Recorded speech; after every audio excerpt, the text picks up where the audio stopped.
여러분 안녕하십니까? 2021년 동아시아 시각에 특히 오늘은 마사오카 시키의 이른바 하이쿠 미학이라고 하는 주제로 여러분과 만나 뵙게 됩니다. 저는 이제 부산대 일요일문학과에서 재직 중인 안수현이라고 합니다.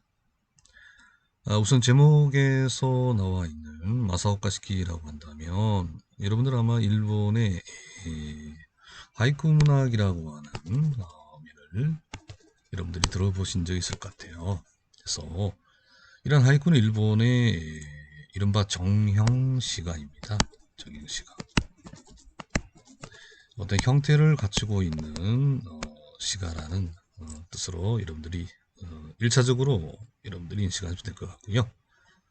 일단 이러한 하이쿠 미학에 있어서 특히 마사오카 시키와 같은 경우에는 이른바 지금까지는 경험하지 못했던 이른바 서구발 근대라고 하는 시대의식입니다. 이러한 시대의식을 예술인 또는 문학인 평론인 마사오카 시키는 어떻게 수용했었고 그가 근대를 바라보는 시각은 그리고 좀 확장되면 그의 세계관은 과연 어떠한 것인가를 살펴보도록 하겠습니다. 제가 저항이라는 표현을 썼습니다만 여기서 일반적으로 그것을 물리친다라는 개념의 저항이 아니라 이른바 시인으로서 근대라고 하는 새로운 물결 앞에서 일본의 전통적으로 그들의 세계관에서 개성시켜 온 시가에 있어서 새로운 변혁을 시도했다라고 하는 점에서 제가 근대를 저항하다라고 하는 부제를 달게 된 겁니다. 그렇다면 이런 하이쿠라고 하는 정형시가가 어느 날 갑자기 툭 이렇게 생성되었는가라고 한다면 그것은 아니고요. 일본은 역사와 더불어 와카라고 하는 형태입니다. 와카라고 하는 일본 최초의 운문 형식이죠. 근데 특히 흥미롭게도 일본의 역사는요 신화에서 비롯된다라고 하는 거예요. 이런 신화는 결국 신들의 이야기잖아요. 인간의 이야기가 아니라 신들의 이야기. 가장 간단하게 말씀드리면 인간이 아닌 신의 이야기에서 비롯된 것이 바로 일본의 역사이며 그 신들이 가장 대표적으로 그들의 언어 담론이죠. 그들의 언어가 바로 와카라고 하는 형태다라고 보시면 될 것 같아요. 물론 일본의 역사에 쓰는 여러분들 아마 고사기라고 하는 작품과 일본서기라고 하는 일본서기죠. 712년과 720년에 각각 성립이 돼요.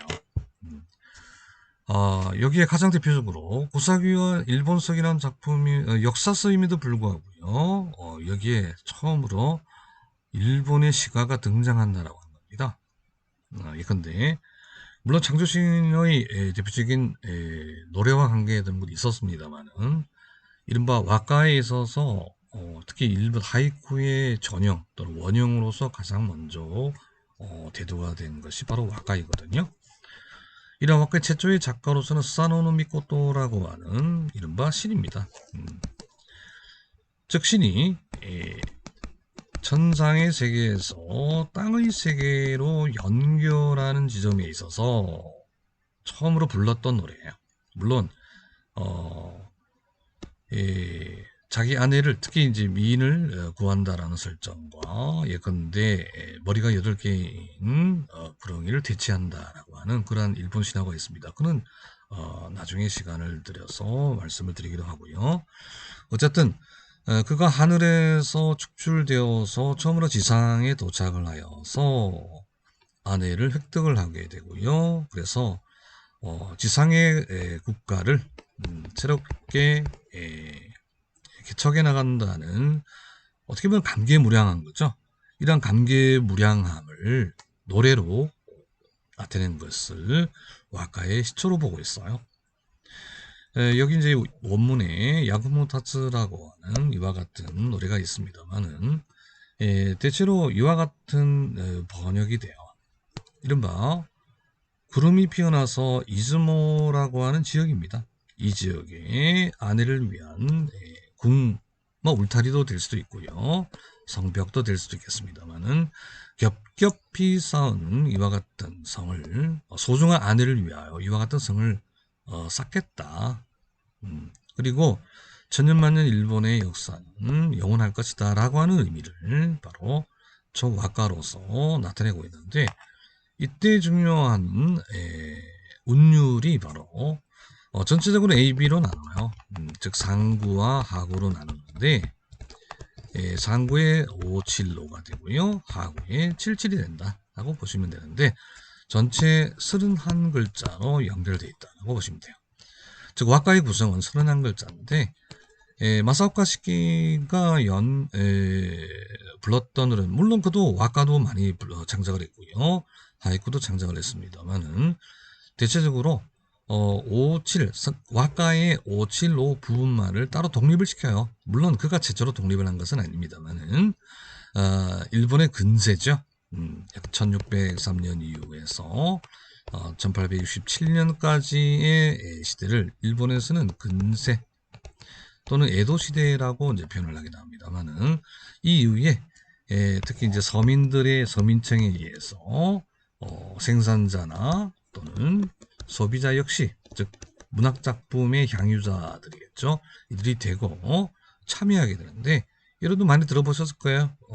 마츠오 바시오라고 하는 하이쿠에 있어서의 성인이라 지칭되는 인물이 있겠습니다만, 어쨌든 마사오카 시키가 하이쿠라고 명명하고자 했었던, 또는 그가 실제로 명명했었던 것이 바로 와카의 상구 부분에 해당하는 575 부분, 즉 17글자에 해당하는 것을 따로 분리를 시켜서 하이쿠로 명명을 하게 돼요. 그 이전은 하이카이라고 쓰고도 있습니다만은, 그런 어쨌든 명백하게 하이쿠라고 하는 오늘날 전 세계적으로 통용되고 있다라고 할까요? 많이 알려져 있는 일본 문화의 전형적인 한 예라고 볼 수도 있겠죠. 그럼 어쨌든 이와 같이 와카에서 출발했다라고 하는 점을 하이쿠의 원형을 살펴보았습니다. 그 이전에 하이쿠로 가기 전에요. 렌가라고 하는 문학의 형태와 그리고 하이카이라, 물론 하이카이라고 하는 것은 일본의 고킹와카시우라고 하는 고킹와카시우죠.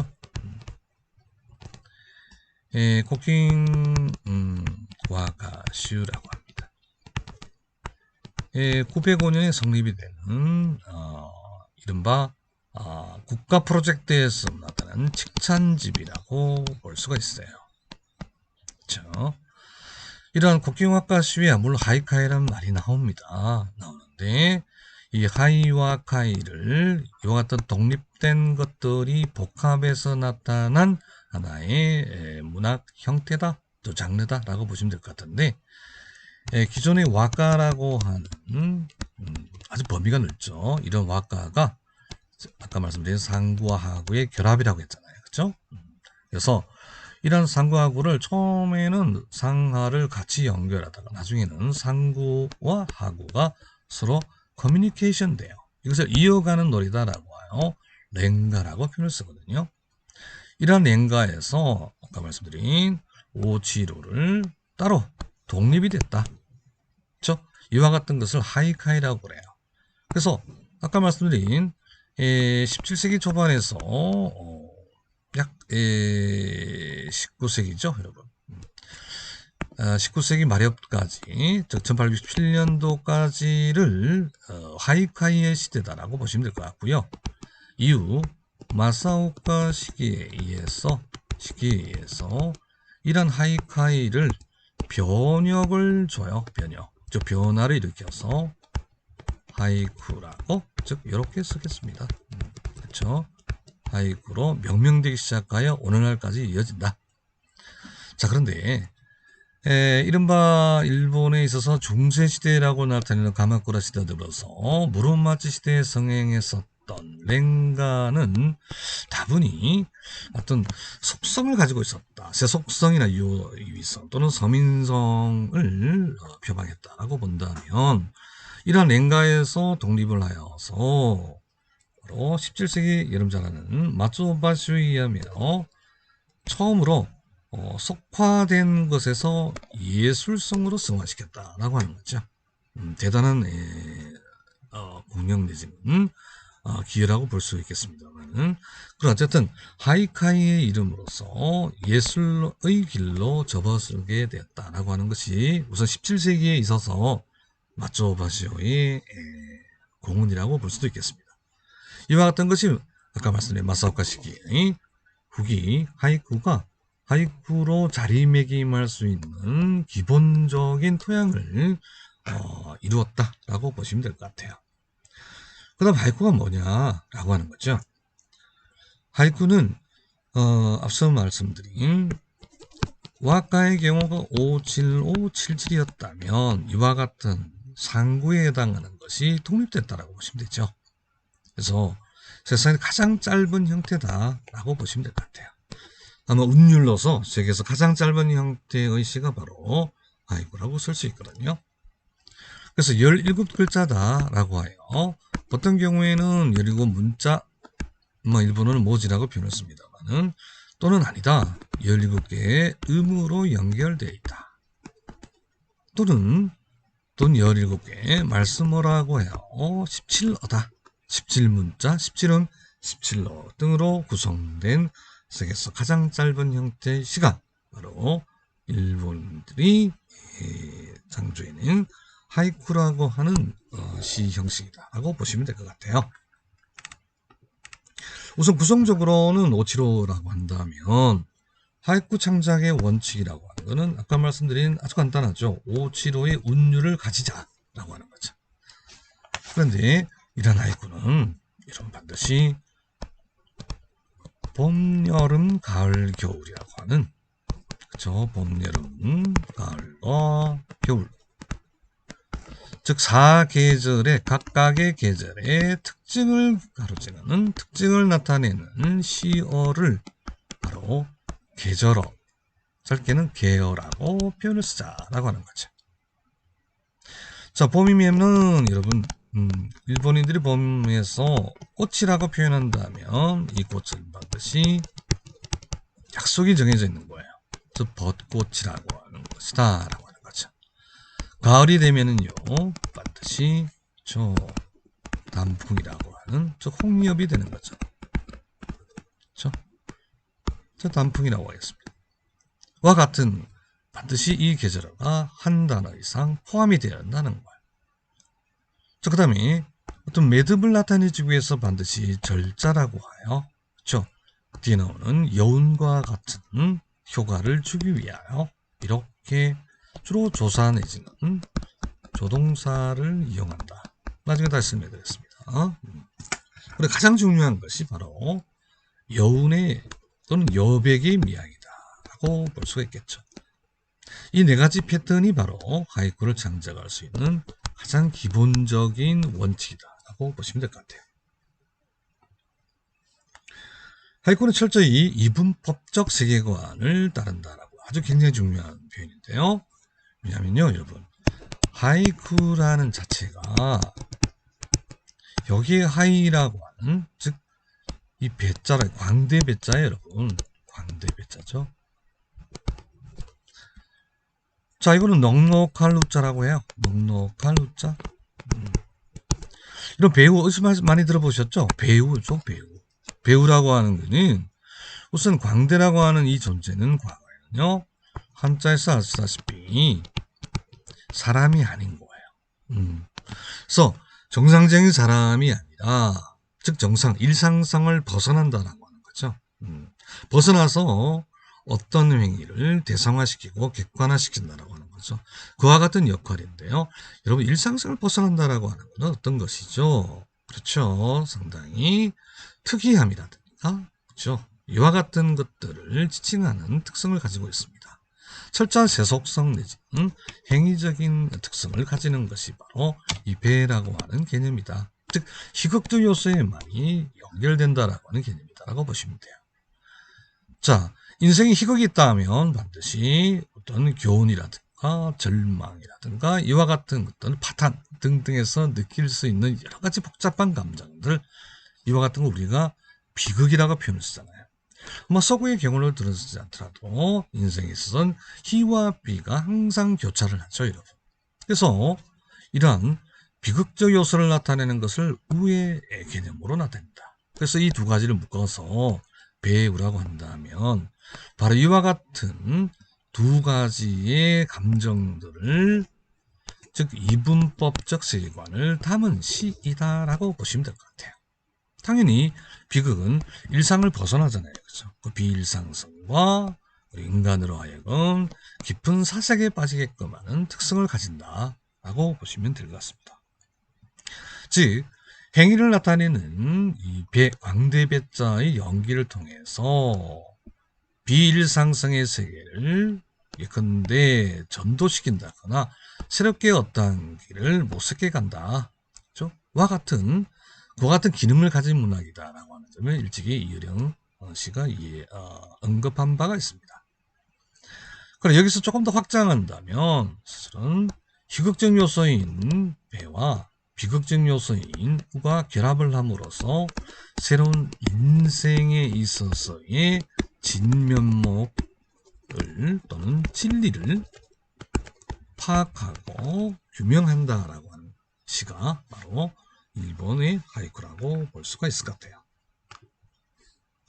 그렇다고 마사오카 시키는 바로 근대에 있어서 이와 같은 하이쿠를 어떻게 문해적으로 성립시켰는가라고 하는 거죠. 과거에 특히 일본의 시에서는 전통적인 일본 시의 사유는 대체적으로 개의를 인정하지 않습니다. 그래서 마치 서구의 개념과는 완전히 반대의 개념이죠. 그래서 개의를 반대한다는 결국은 집단적인 사유만, 집단적 사고만을 인정했다라고 하는 거죠. 자, 여기에 반발, 근대적인 개념이 나타나는 거예요. 그래서 마사오카 시키는 개인에 있어서의, 즉 개의 개념을 발견했다라고 하는 거죠. 개인의 창작성을 중시했다라고 하는 거죠. 그것이 바로 1868년 이후에 일본, 즉 메이지 시대 초기에 가장 활발히 또는 적극적으로 활약했었던 문이다라고 하는 거죠. 과거 전통적인 일본의 아까 말씀드린 하이카이죠. 이런 하이카이를 정면으로 비판을 하게 돼요. 아주 진부한 하이쿠다라고 하여 월병배해라고 표현을 씁니다. 배해라고 표현을 씁니다만은 그런 어쨌든 마사오카 시키는 그의 손에 의해서 기존에 나타났던 이와 같은 하이카이를 의미를 완전히 폐기하는 것이 아니에요. 폐기하는 것이 아니라 변화를 주면서 변혁을 주면서 하이쿠라고 이름을 새롭게 부르기 시작했다라고 하는 거죠. 이것이 바로 일본인의 특징입니다. 일본의 특징이라고 한다면은 창작이라고 하기보다는 창조의 개념보다는 변조, 변혁, 변화에 능숙하다라고 하는 거죠. 그렇다고 이들이 단순히 카피의 개념이 아니다라고 하는 거죠. 그들은 항상 제가 말씀드린 고와 금을 조화를 잘해요.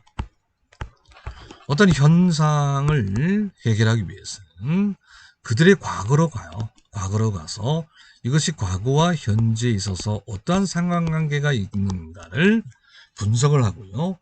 그래서 현상에 있어서의 새로운 타겟책을 열어나간다라고 하는 것이 일본적 마인드의 한 특징이라고 볼 수가 있겠습니다. 여러분 이 그림은 많이 보셨을 거예요. 집집마다 이른바 우리는 화투라고 표현을 쓰잖아요. 그죠? 저 꽃들의 전쟁이에요. 꽃들의 전쟁. 1년 12달에 각각 4가지의 각 달의 4가지 현상을 대표적으로 클로즈업 한 거죠. 그래서 총 48개의 문화 코드라고 보시면 될 것 같아요. 그쵸? 일본에 있어서는 부분이 전체를 대표를 합니다. 그래서 클로즈업의 효과가 많다라고 보시면 될 것 같아요. 그렇죠? 일본의 오리지널리티는 중요한 게 아니거든요. 네, 일정한 부분을 통해서 전체를 나타내고자 하는 그와 같은 심상구조라고 할 수도 있겠네요. 여기에 하이쿠가 있어요. 여기에 와카가 일본의 시가 있다라고 하는 거죠. 단순 어떤 자연물을 제시한 것이 아니라 반드시 문자화된 언어화된 그들의 시가 숨겨져 있다라고 하는 거죠. 여러분 아마 제시되는 그림을 잘 보십니다만은 이와 같이 딱딱한 종이로 된 것을 단책이라고 표현을 씁니다. 일본은 단자쿠라고 표현을 씁니다만은 각각 1월의 정경과요. 여러분 잘 아는 그렇죠. 2월의 정경과 그리고 4월의 정경이 나타나고 있어요. 그래서 이와 같은 것은 부분으로서 전체를 나타낸다고 하는 것은 극명한 압축미를 나타낸다라고 보시면 될 것 같아요. 대표적인 소나무거든요. 소나무 전체를 나타내는 것이 아니라 마치 현미경으로 들여다보는 또는 돋보기로서 들여다보는 사물의 부분이에요. 이 부분으로서 전체를 나타내거든요. 그래서 소나무를 나타내고요. 그리고 매화와 매화나무죠. 그리고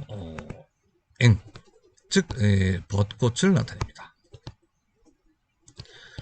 참고적으로 여러분 일본의 벚꽃을 일본에 자생하는 것이 아니죠. 우리나라 제주도가 원산지라고 하는 점이 이미 밝혀져 있고요.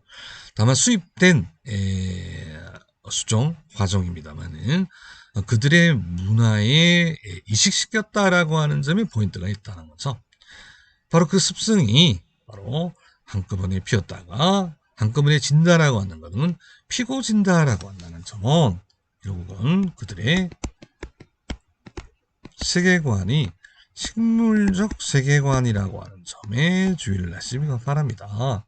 즉 식물의 생장에 의해서 그들의 인생 자체를 비유하고 그리고 하나의 목적을 둔다라고 하는 거예요. 그래서 각각 1월과 2월과 4월에 나타나 있는 이런 단자구라고 하는 것에 다음과 같은 글이 있단 말이에요. 이 두 가지는 같은 글입니다. 그리고 나머지는 미요시노라고 하죠. 먼저 이 두 가지가 일본어를 아시는 분들은 아노요로시라고 읽을 수 있어요. 노자가 아니고 사실은 카라고 표현을 실제 카입니다. 노처럼 비슷합니다만은 이것이 노가 아니라 카라고 하는 점을 여러분 주의를 하시고요. 아카요로시라고 하는 것은 아주 탁월하다, 뛰어나다, 멋있다 등등이에요.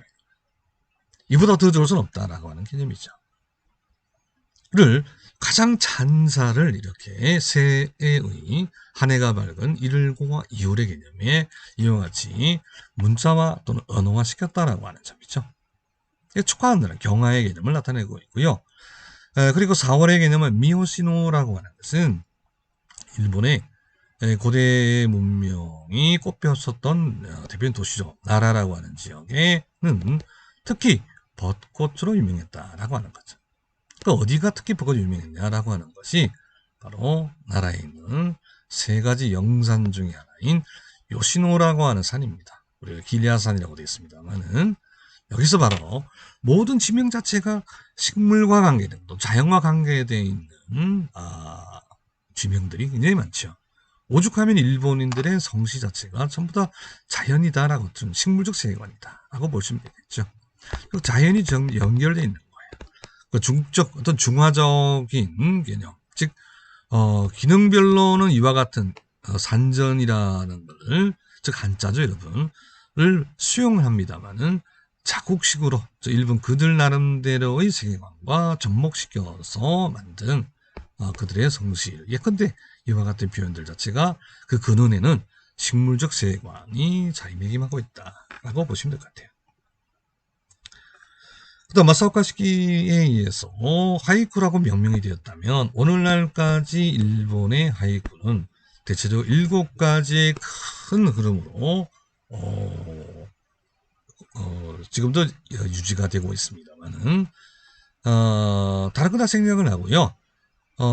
그가 활약했던 것이 하이쿠의 혁신기라고 한다. 이 혁신기에 주목해 주기 바랍니다. 여러분 혁신이라고 하는 것은 그것을 폐기하는 개념이 아니죠. 폐기하는 개념이 아니라 바꿈으로써 새롭게 나아간다라고 하는 거죠. 폐기가 아니다라고 하는 거죠. 저 버리는 것이 아니다라고 하는 거죠. 버리는 것이 아니라 바꾸는 거죠. 바꾸는 것.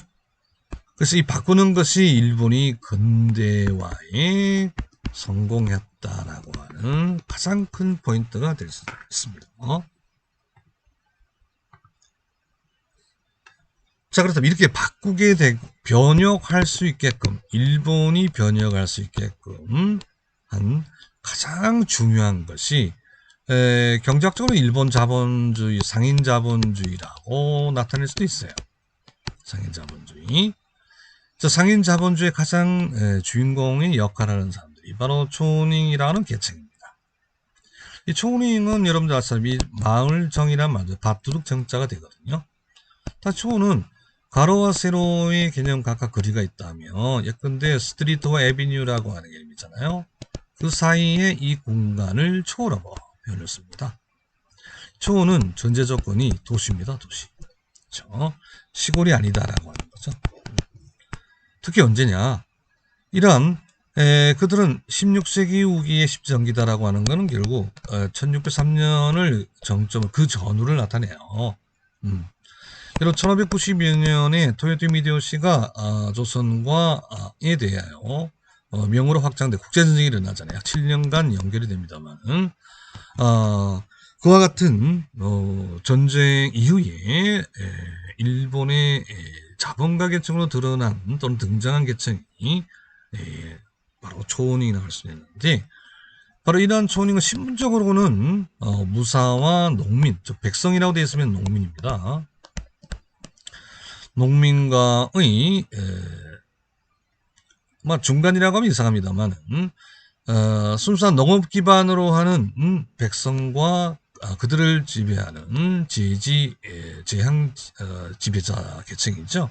이러한 무사 사이의 그 이면에 특히 도시를 중심으로 하는 계층으로 성장한 계층이 바로 초원인들이거든요.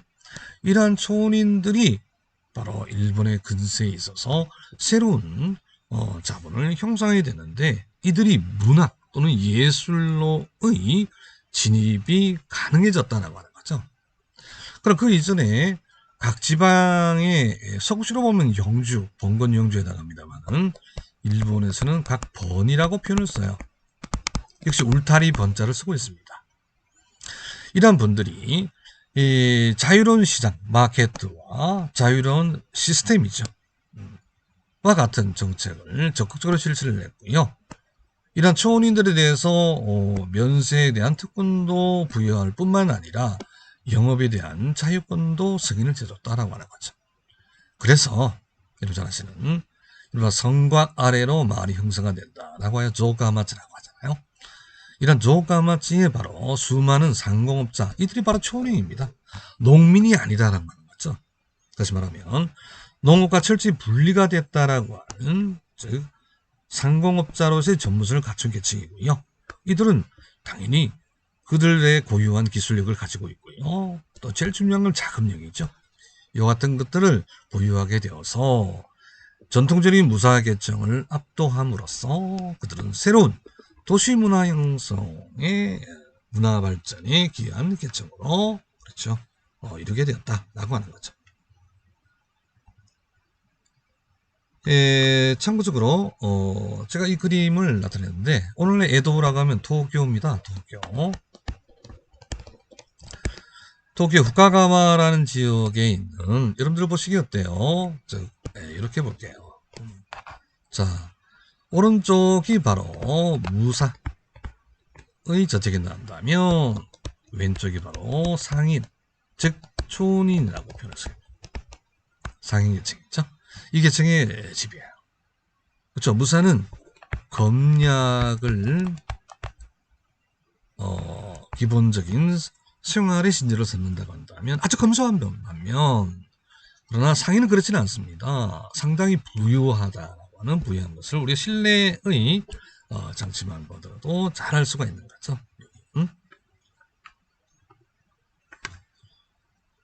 자, 이와 같은 초닝에 의해서 일본 근세를 통틀어서 발전해온 하이카이라고 하는 것이 마사오카 시기에 의해서 하이쿠로 명명이 되게 되는데요.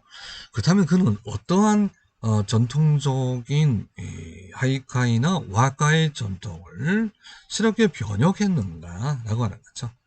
그래서 아까 제가 말씀드린 오늘까지 7단계의 하이쿠 흐름이 있다면 마사오카 시키가 활약하는 것은 제2기의 혁신기라고 말씀을 드렸어요. 그렇죠? 이때는 대략 1892년, 그가 1867년생이거든요. 1892년부터 1906년까지, 러일 전쟁이 1905년에서 그렇죠? 6년 이 전후가 되잖아요. 종결되잖아요. 자, 이 시기가 바로 하이쿠에서 혁신기에 나간다라고 되는데, 이때 그는 일본 신문이라고 하는 특히 이 하이쿠 일종의 칼럼란이에요. 여기에서 바로 그는 혁신론을 주장하게 되는데, 그가 들고 나온 것이 바로 사생이라고 하는, 즉 사생이라는 것이죠. 사생이라는 것은 살아있는 것? 아니요, 살아있는 것도 좋습니다. 그냥 이 실제 있는 것을 그대로 옮기자. 그렇죠. 이런 초등학교 때 사생대라는 말을 많이 썼을까요? 미술지가. 그렇죠. 그렇다면 당연히 마사오카 시기는 미술과도 상당히 관련이 있다라고 하는 거죠. 실제 있는 것을 상상의 개념이 아니라 있는 것들의 모습을 가져오자라고 하는 거죠. 철자로 포장을 쓴다라고 하는 것이 어떤 기능을 쓴다라고 하는 것이 아니라 또 수사와 기교를 정하고 제거시킨다라고 하는 거죠. 있는 그들의 모습을 가져오자라고. 이와 같은 것들을 바로 그는 사생주의라는 표현으로 나타내고 있습니다. 자, 뿐만 아니라 그는 여러분 잘 아는 나츠메 소세키와 같은 나는 고양이로서이다라고 하는 유명한 역시 메이지 시대를 이끄는 소설, 대표적인 소설가잖아요. 그죠? 친숙한 것이기도 하고요. 문학적 동지이기도 했습니다.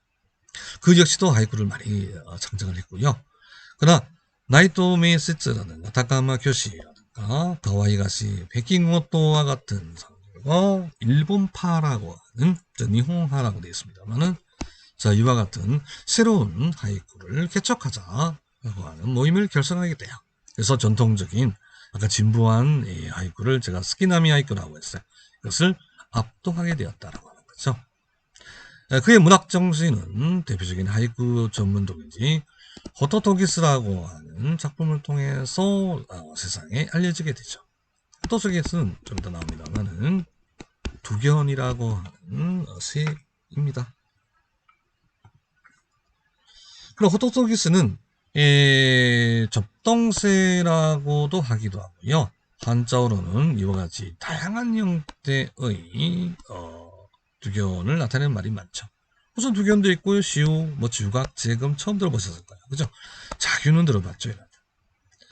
그 다음에 망제라는 표현, 촉혼, 부력이 등등 특히 이제 문학작품 기촉도와 같은 개념을 물론 또는 이렇게 길도자, 이렇게 갈도자 따졌습니다. 이렇게 나타내기도 합니다. 그렇죠? 그러나 국어사전에 나와 있는 소쩍새와는 다르다. 그렇죠? 소쩍새는 올빼미가가 되는 거고요. 또 두견새는 왼쪽이 여러분 여기 두쩍새. 소쩍새는요, 맞지? 요거예요. 그렇죠? 그러니까 전혀 다른 개념이 되니까 다시 한번 정정을 하는 게 좋을 것 같고요. 근데 일본에 있어서의 호토토기스라고 하는 개념은 어떤 개념이냐? 그렇죠? 아까 문학코드 제가 화투라고 말씀을 드렸습니다만은 여러분 화투에 있어서 호토토기스가 나와요. 호토토기스는 여름을 날리는 새다라고 표시합니다. 일본 역시 다음과 같이 다양한 형태로 나타내고 있다는 정도만 보시면 될 것 같아요. 저세계 메신저라고 하는 것은 망자의 소식을 전하는 자, 즉 그러나 망자의 집가 찾아가지 아니하고 망자가 사는 동네 어귀에 머물면서 울어댄다. 피를 토하며 울어낸다. 붉은 피를 토하며 울어낸다라고 하여 바로 죽음의 새, 죽음의 메신저. 그렇다 이와 같이 왜 호토토기스가 나왔냐라고 하는 것은 결국 마사오카 시키와 호토토기사라고 한다는 개념이 결국 마사오카 시키는 결국은 건장한 형태, 즉 건강한 상태의 육체를 유지하지는 않았다라고 한다는 점을 여러분들이 유추할 수 있을 것입니다. 대체로 이와 같은 두견과 관련한다라고 하는 것은 여러분 일본의 약 100여 년간에 걸쳤던 내전이 있죠. 일본 전국시대가 15세기에서 16세기에 걸쳐서 일어나게 되는데 가장 대표적인 사람이 오다 노부나가, 도요토미 히데요시, 토쿠가와 이에야스의 각각의 발휘한 두견세 리더십이라는 이름으로 나타내고 있다라는 정도만 보시면 될 것 같아요. 근데 오다 노부나가는 울지 않는 사람은 반드시 아주 실용주의로 바로 죽여버려라라고 하는 거죠. 정신인원주의를 나타낼 여유가 없다라고 하는 거죠. 토요토미 히데요시는 그렇진 않다. 그 의리죠, 의리. 울게끔 하게 모든 문제를 다 동원하라라고 하는 거죠. 울게 만들어라라고 하는 거죠. 토쿠가와 이에야스는 인내와 참음, 인고의 이야기다라고 보시면 되겠죠. 울 때까지 기다려라 라고 하는 것이 바로 세 남자의 두견세 리더십이라고 볼 수도 있겠습니다. 즉 일본인들 많이 회자되는 그와 같은 가장 많이 사용되는 것이 바로 이 두견세가 바로 마사오카 시기의 자신의 아호로서 이렇게 나타냈다라고 보시면 될 것 같습니다. 아까 말씀드린 귀척도와 관련을 하여서 이것은 물론 중국의 청나라죠. 망제의 일하와 관련이 있다라고 하는 거죠. 그건 어쨌든 조선의 소생이라는 우리 학자는 다음과 같은 시로서 망제의 넉에 대해서 부르기도 했죠. 한국에서는 두견세가 통한 그 피는 반드시 두견화이다라고 하는 즉 진달래의 개념으로 이별의 정한이라든가 망한의 정한 이와 같은 것들을 나타내기도 하죠. 뿐만 아닙니다. 여러분 서정주의 기척도 물론 여기 길도자가 나왔네요. 좋습니다. 기척도 역시 촉내, 촉간의 망제에 대한 그와 같은 것을 시상으로 하여서 나타낸 시이기도 하죠. 이른바 죽은님을 그리워하는 비통함을 나타내기도 했다라고 보시면 돼요. 어떤 죽음과 관련되어 있다라고 보시면 될 것 같습니다.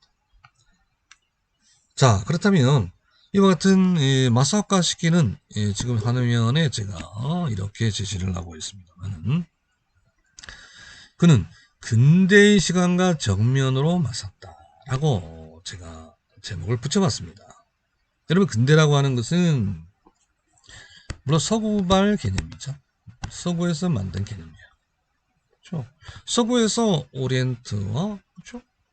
옥시덴트로 이렇게 나눈다라고 하는 것은 서구적인 발상이랍니다만은 그런 어쨌든 그 근대가 일본에 있어서는 어떻게 다가왔는가라고 한다는 거죠. 자, 그의 사유를 보겠습니다. 여러분 1868년이 일본의 근대가 시작된 시간입니다. 1868년이라고 말씀을 드렸어요. 바로 1년 전이죠. 1967년에 태어나요. 여기 보면 마츠야마항이라고 제가 버는 지방의 하나의 준독립국이라고 말씀드릴 수가 있겠습니다만 그럼 어쨌든 이런 마츠야마가 어디냐 오늘날의 시코쿠 지역입니다. 그렇죠? 시코쿠라고 하는 것은 오늘날 도쿄에서 벗어난 지역, 번외의 지역, 변경이라는 개념이죠. 그것도 무사이지만 하급무사의 집안이다라고 보시면 될 것 같아요. 이른바 하급무사니까 하사가 되는 거죠. 그렇죠? 이런 하사와 상사는 하늘과 땅 차이입니다. 이런 변혁을 일으키려고 하는 계층은 대체로 불우한 계층이죠. 또는 뭔가 결핍된 계층. 그렇죠? 이와 같은 이 결핍을 그렇죠? 메꾸려고 또는 바꾸려고 하는 계층. 그러한 신념 내지는 이와 같은 것들이 아주 충만해 있는 계층이라고 볼 수가 있는 거죠. 알려져 있는 것은 우리가 메이지 시대를 장치가 대표적 문학가다. 하이쿠를 지은 신이다. 와카를 지은 신이다. 그렇죠? 다양한 형태의 영역에 걸쳐서 작품 활동을 남겼다라고 하는 거죠. 더더구나 일본의 근대 문학에 영향을 미친 대표적인 대가 중에 한 사람이다 라고 하는 걸 알려져 있습니다. 아까 마츠야마라고 하는 저 자체가 뭐냐면은 중앙에서 벗어난 변경이다라고 하는 점을 여러분들에게 먼저 말씀을 드릴 수 있어요. 자, 그는 본명은 자규라고 하는 두견을 나타내는 것이 아니라 본래는 상규라고 하는 스네노리라고 하는, 즉 마사오카 스네론이었습니다만 자신의 아우를 두견 내지는 상당히 재미있게 노보루라고도 표현을 씁니다. 노보루. 근데 한자는 야구예요, 야구. 일본어로 들렸자는 노라고 읽거든요. 그러면 공부자니까 이렇게 썼단 말이에요. 노보루. 근데 실제로 일본의 베이스볼을 야구로 번역한 사람은 당대의 계몽가인 주만 가나에라는 사람이에요. 그러나 문학적으로 우선 먼저 언급한 사람이 바로 마사오카 시키다라고 보시면 될 것 같아요. 오케이. 자, 그 다음에 일본의 신문사, 일본 신문사라고 하는 것에 입사를 내요. 입사를 내서 다음과 같이 다스사이 되고 나사이 해도 됩니다. 쇼크 하이와라고 하는 이 코너에서 바로 사생이론을 수립을 하게 돼요. 이른바 하이쿠는 바뀌어야 된다라고 하는 걸 추진했다라고 보는 거죠. 뿐만 아니라 와가 역시도 바뀌어야 됩니다. 라고 하여 오타유미니 아타에루 쇼라고 하는 논문을 발표하게 되는 거죠. 그래서 와카에서의 단가, 와카 같은 말입니다. 이 혁신운동을 하여 사생문을 역시 마찬가지로 역시 주장을 했다라고 하는 거죠. 자, 그 밖에 다양한 형태의 하이쿠집과 그 다음에 와카집과 자신의 평생, 그죠? 병상육척이라고 되어 있잖아요. 그죠? 이거는 자신의 일종의 병상일기라고 보시면 돼요.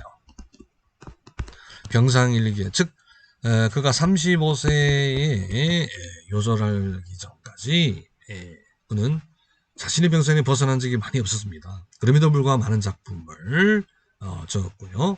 뿐만 아니라 특히 누워 있어서 많은 글을 적었다라고 해서 교과만 놓고 등의 작품도 남기고 있죠.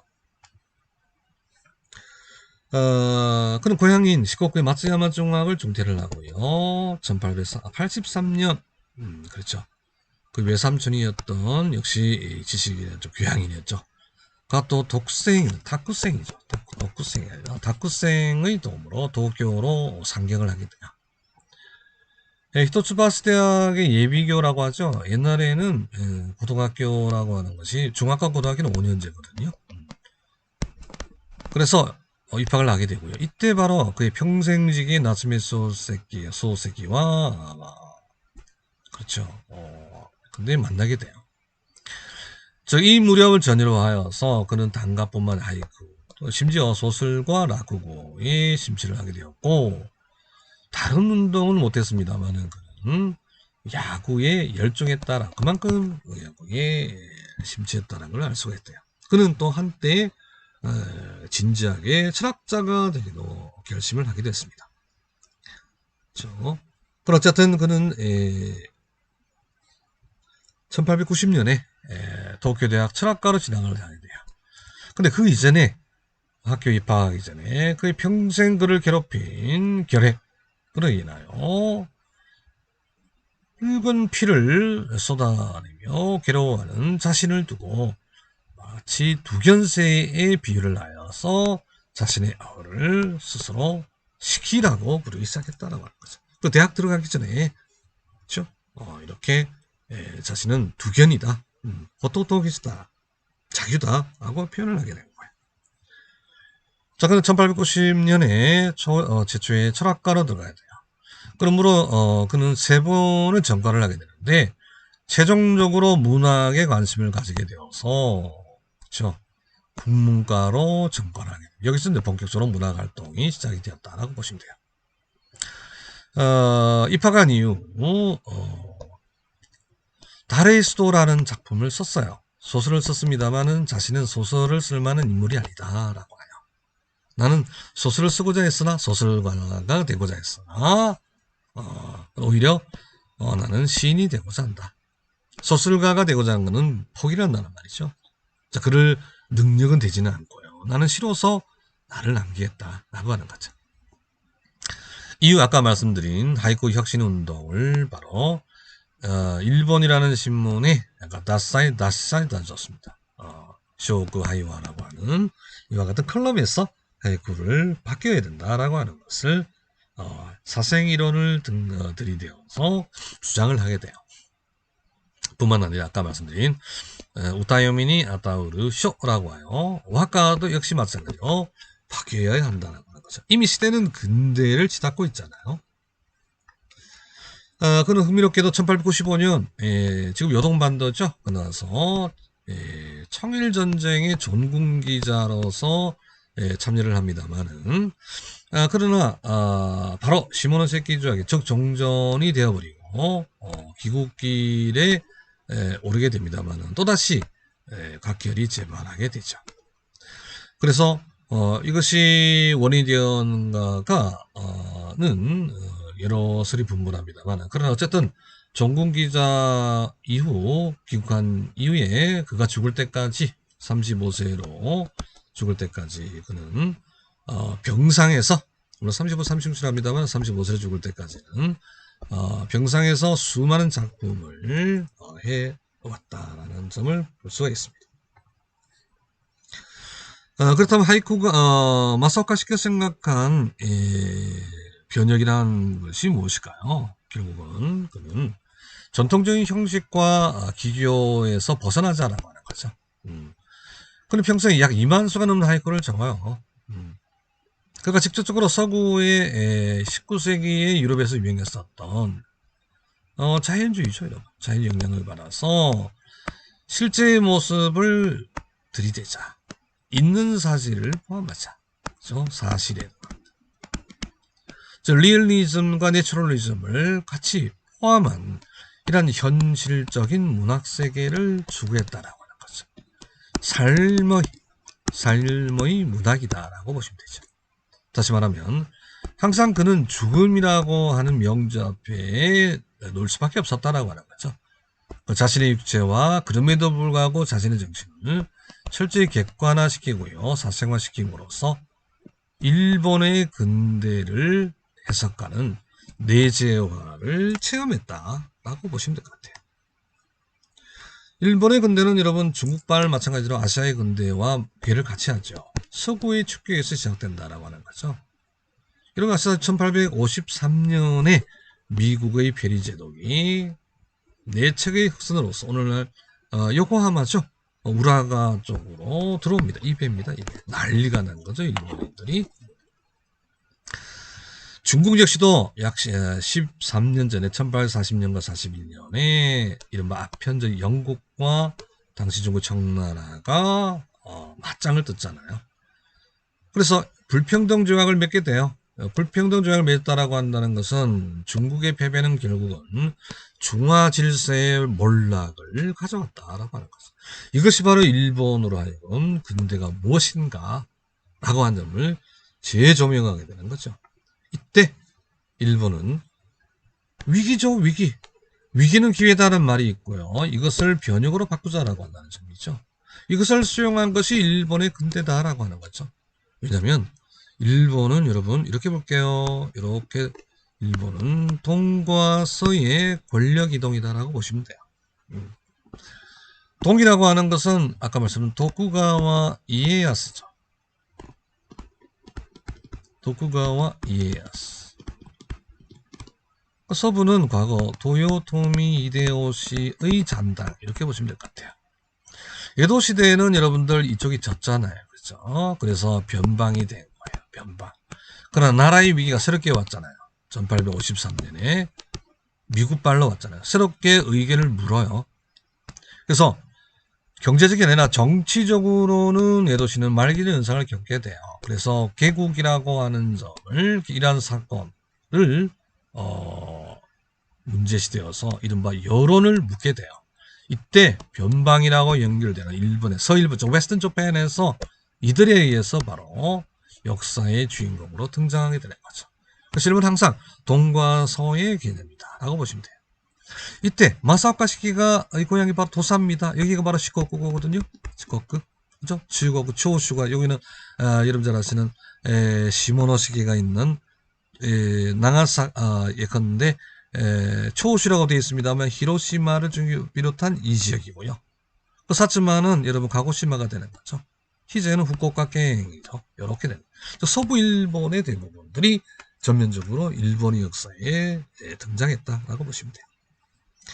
그래서 일본의 근대는 기적인가? 사스케는 그렇게 생각하지 않았다라고 하는 거죠. 일본은 1868년 이후에 약 40년 만에 청일전쟁과 러일전쟁을 통하여 이른바 제국주의 열강에 진입을 하게 돼요. 그렇죠? 그러나 그것이 하늘날 뚝 떨어진 것이 아니라 일본의 에도 시대, 일본의 근세죠. 도쿠가와 막부의 건립도 물론 중요합니다만은 그들 못지않게 상인 자본 간의 적절한 긴장관계가 유지되었고요. 경제가 분화가 되고 전문화됨으로써 이른바 인적과 물적 인프라가 축적된 결과가 바로 일본의 근대에 있어서 자연스럽게 수용되었다라고 보시면 될 것 같습니다. 그래서 데이터가 전혀 없었던 일본이에요. 일본. 그렇죠? 근대라고 하는 걸 몰랐단 말이에요. 그 새로운 정보를 하기 위해서 반드시 개입된 것이 바로 여러분 번역입니다. 번역. 그래서 번역의 왕국이라고 표현합니다. 일본에 없었던 관념, 그 개념을 어떻게 설명할 것인가? 그 서구를 수용함으로써 자국으로서 변형하는 것을. 그런 언어 프로젝트죠. 언어 재창조 프로젝트를 실시함으로써 이러한 새로운 문화의 충돌을 가져왔습니다. 긍정적인 개념을 가져왔다라고 하는 거죠. 그래서 일본의 근대는 한마디로 말해서 번역의 힘이다라고 보시면 돼요. 마사오카 시키 역시도 새로운 일본을 나타내기 위해서는 새로운 자료에 기존의 정형시가를 어떻게 바꿔야 될까? 폐기하는 것이 아니라 어떻게 바꿔야 한다라고 하는 점이 문제를 문제시했다라고 하는 거죠. 한마디로 말하면 일본의 근대화라고 하는 서구의 관념을 어떻게 일본속으로 변화시키고요. 그것을 내재화시켜 가는가 하는 그 과정이었다라고 보시면 되죠. 결국 그것은 언어 통로가 엄연히 존재했다라고 하는 거죠. 그들의 옛과 그들의 지금을 평가하자라고 하는 거죠. 자, 여기서 사이와 사생을 간단히 해볼게요. 사이는 물론 중국의 회화 분야에서 썼던 용어입니다. 짧게 말하면 사이는 주관적 의식을 표현을 했다라고 보시면 되는 반면 사생은 눈에 보이는, 즉 물리적으로 보이는 대상을 원래의 모습을 표현하자라고 하는 거죠. 상당히 스케치와 데스상과 같은 서양화의 영향을, 즉 근대의 흔적을 여기서 볼 수가 있을 것 같아요. 그래서 이러한 것은 이분법적 사회 기초가 물론 대립구도로 치환할 수도 있겠습니다만은 그러한 뒤틀린 명제를 극복하면서 사생의 본질을 가져오자. 다시 말하면 포장된 어떤 기교라든가 어떤 그 정의에서 벗어나서 있는 그들의 모습을 보자라고 하는 것이 바로 사생이다라고 하는 거예요. 이런 사생이라고 하는 것은 결국은 미술 분야의 영향을 받았다라고 하는 거죠. 자, 이 점은요, 가장 중요한, 특히 중국에 있어서 특히 송나라의 동식물을 직접적으로 묘사했다라고 하는 화저화의 분야로 정착된 개념이 사생입니다. 그렇죠? 그러나 본래는 현실의 대상을 관찰하면서 묘사하는 사실적인 경향을 나타냈다라고 하는 것을 이건 중국어고요. 일본식으로 바꾸려고 한 것이 바로 마사오카 시기의 개념이었다라고 보시면 되죠. 바로 그것이 메이지 시대, 즉 명치 일본이 근대화에 의해 학교 미술이라고 하는 분야에서 이른바 대중화를 추구했다라고 하는 거예요. 대중화에 가장 관련된 것이 사생기법이라고 하는 거죠. 즉 교과서 일률적으로 냈던 그림을 모방하는 것에서 벗어나자라고 하는 거죠. 물론 여기에 야마부타 가나야라는 판화가가 있었고요. 다양한 형태를, 그래서 교실에서 나가서 사물을 직접 보면서 묘사 또는 실외로 나가서 아우트의 개념으로 나타낸 것이다 라고 보는 것이 사생이다라고 보시면 될 것 같아요. 그래서 서양미술을 카피를 합니다. 서양미술 스케치에서 마사오카 시는 전통적인 개념의 시가를 폐기를 한 것으로 변형을 하되 방법론적으로 바로 그가 사생 이론을 나타낸 것은 서양미술의 영향이 지대하다라고 하는 거죠. 물론 사실 저 자연주의는 여러분들 문학 사조에서 많이 공부를 한 것이고요. 그래서 마사오카시키는 사생의 개념을 정확히 파악을 하게 돼요. 그에게 도움을 준 일종의 스승이라 할 수 있겠죠. 나카무라 우세스와 같은 또는 아사히치와 같은 서양 화가에게서 영향을 받았다라고 한다는 거예요. 그렇다면 그가 말하는 사생이 무엇이냐라고 하는 거죠. 그는 평등과 무차별을 주장을 하게 됩니다. 그렇죠? 다시 말해 그는 드러내는 지식과 그렇죠? 포장된 교양에 숨어있는 그러한 비속감, 저속감을 해체시켜자라고 하는 거죠. 또 이와 같은 어려운 압류와 은유의 세계를 또는 그와 같은 종속을 심지어 경멸했다라고 하는 거죠. 그래서 그는 생물과 모든 자연의 변화에 시선을 두자라고 하는 거예요. 이것이 바로 사생이다라고 하는 거예요. 그래서 나오잖아요. 개인의 창조자의 감각과 감성으로서 사실론으로서 대상을 포착하고 섭등하는 표현형이다 라고 하는 것이 바로 사생이다 라고 하는 거죠. 그는 마사오카시키는 사생과 음성 중심주의를 상관관계를 규명을 하고 있어요. 그렇죠? 그래서 그는 변화를 시킵니다. 일본의 시는 바뀌어야 된다라고 시가를 바꾸자라고 하는 거죠. 또한 운율에서 의미를 획득하자라고 하는 거예요. 그래서 운율은 단순히 글자수로 파악하는 것이 아니라 선적인 음성으로서 문자가 평가되어야 된다라고 하는 거죠. 다시 말하면 기존에 우리를 올감에 썼던 어떤 틀들이죠. 이러한 리듬과 형상에서 독립되었을 때 진정한 사생이 가능하다라고 하는 거예요. 마사오카시키는 그의 문자는 음성 문자입니다. 그렇다면 기존의 문자라고 하는 것은 단순히 써서 옮기는 수단에 불과하다라고 하는 거예요. 다시 쓰는 것에서 문제의식은 완전히 제거시켜 버렸고요. 쓰는 일은 옮기는 즉 사생으로 하는 일로 환원시켜야 한다라고 하는 거예요. 그게 가장 대표적인 시를 볼게요. 여러분.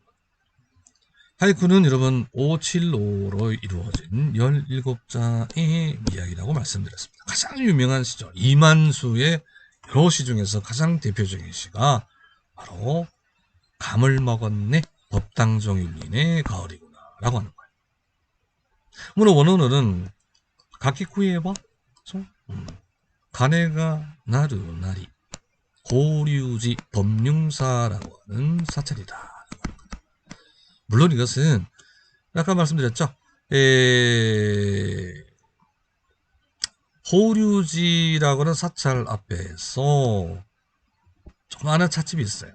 그래서 차를 내오면은 간단히 감을 서비스가 나왔겠죠. 그래서 깨물려고 했더니 법당에 호류사의 호류지에 종이 울리는 거예요. 즉 대웅전에 대웅전 앞에 종이 울리는데 때마침 가을이구나라고 하는 것은 유한한 자신의 죽음을 앞둔 자신의 지금의 상태를 바로 이 짧은 17자의 글자 속에 그 우주 속에 다 집어넣은 거예요. 감을 먹었네 라고 하는 거죠. 법당주 울렸고요. 가을이다라고 하는 것은 단순한 어떤 계절의 변화를 나타내는 것이 아니라 인생의 종말이고 자신의 죽음을 암시하고 있다라고 하는 점을 여기서 확인할 수가 있습니다. 특히 마사오카시키는 감과 조합한 여러 시들이 있단 말이에요. 하이쿠를 남기고 있다라고 보시면 되겠죠. 오죽하면은 그는 1897년 내가 죽거든 내가 죽고 난 뒤에 사후라는 작품에서 생전에 나는 감을 좋아했었고요. 감을 좋아하는 사람이었고 그래서 하이쿠를 지었다라고 전해달라 라고 하는 이와 같은 시를 한 길 정도였습니다. 또한 그는 병상육척이라고 하는 작품 속에 병중설이라고 하는 네 작품을 남겨요. 그 중에 가장 대표적인 작품 볼게요.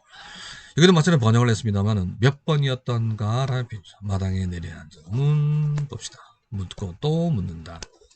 지금 병상에 누워있으면 일어나지는 못합니다. 다만 문을 열고요. 바깥에 창문을 통해서 바라보는 마당의 사인을 듣고 여러 가지 역사적인 사건을 자신의 죽음과 관련해서 나타내는 거죠. 근데 아코 사건이라든가 그죠? 사쿠라다 몽가이노 행이라든가 그죠? 사쿠라다 뭔가이몽. 좀 더 정치적 사건들이에요. 주군과의 관계들. 마지막 라스트 사무라이로 유명한 세이난 전쟁이 여러분 사이고 다가모리라고 하죠. 의 이와 같은 역사 사건도 역시 마찬가지로 병중에서도 이와 같은 문제를 시끄러 시제재로서 나타내고 있다라고 보시면 되겠죠. 마사오카시키는 자신을 호토토기 즉 두견이라고 자신의 아우를 남길 정도였습니다. 붙일 정도였다라고 보시면 될 것 같아요.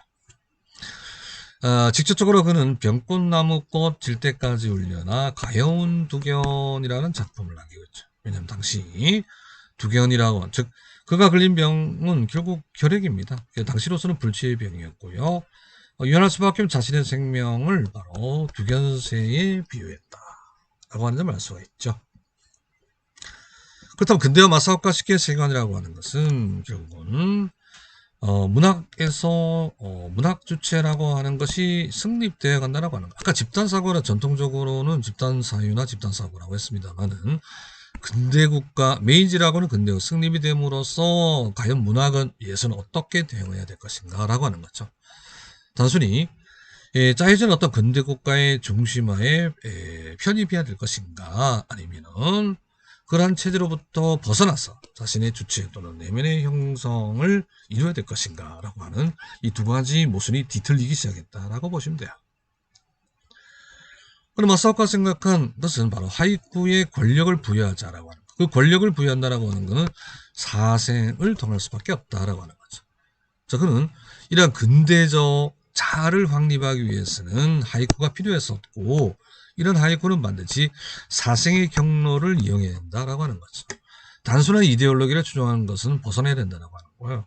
그 국가 정치 권력이라고 하는 주체 또는 예술가로서의 또는 문학가로서의 내면에 대한 성실함을 대치를 시킴으로써 이러한 작가적 내면이야말로 마사오카 시케가 생각한 역사이며 정치이며 권력이다라고 하는 점을 강조를 하고 있습니다.